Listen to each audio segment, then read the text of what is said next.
Iginiit ni Pastor Apollo Kibuloy na hindi siya haharap sa mga pagdinig ng Kongreso kung saan hindi raw patas ang laban.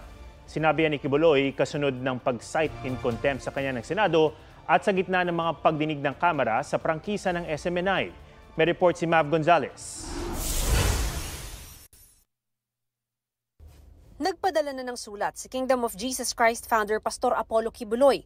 Hindi pa rin daw niya sisiputin ang pagdinig ng Kamara bukas. Kaugnay ito ng investigasyon ng House Committee on Legislative Franchises sa paglabag umano sa prangkisa ng TV network na SMNI kung saan honorary chairman si Kibuloy.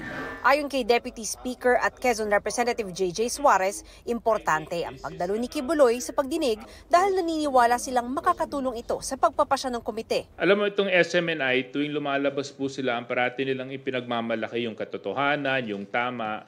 So kung totoong katotohanan na tama lang, di pumunta po kayo dito at i-share nyo po kung ano ba talaga yung panig ninyo. Diba? Bakit po kayo natatakot? Bakit kayo nagtatago? Sa harap ni dating Pangulong Rodrigo Duterte at ng ilang vlogger kagabi, sinabi ni Kibuloy na hindi siya haharap sa Kongreso kung saan hindi umano patas ang laban dahil pwede siyang ipakontempt at ipakulong ng mga mambabatas.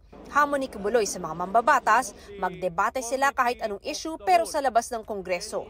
Sa ngayon, ipinakontempt at pinaaresto na ng Senate Committee on Women and Children si Kibuloy dahil sa makailang ulit na pang-iisnab ni Kibuloy sa pagdinig doon. Pero binigyan ni Senate President Mig Subiri ng hanggang bukas ang mga senador na nagnanais baligtarin ito sa pamamagitan ng pagkalap ng 8 pirma.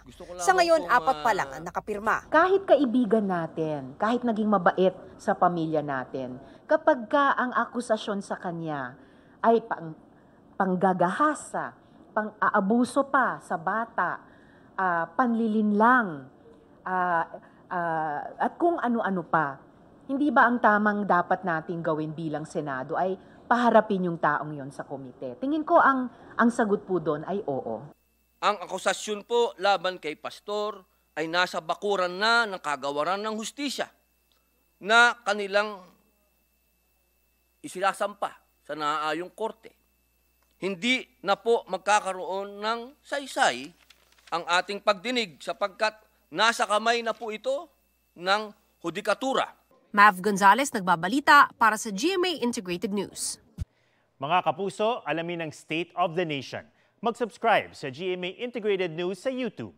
Sa ating mga kapuso abroad, samahan niyo kami sa GMA Pinoy TV at sa www.gmanews.tv.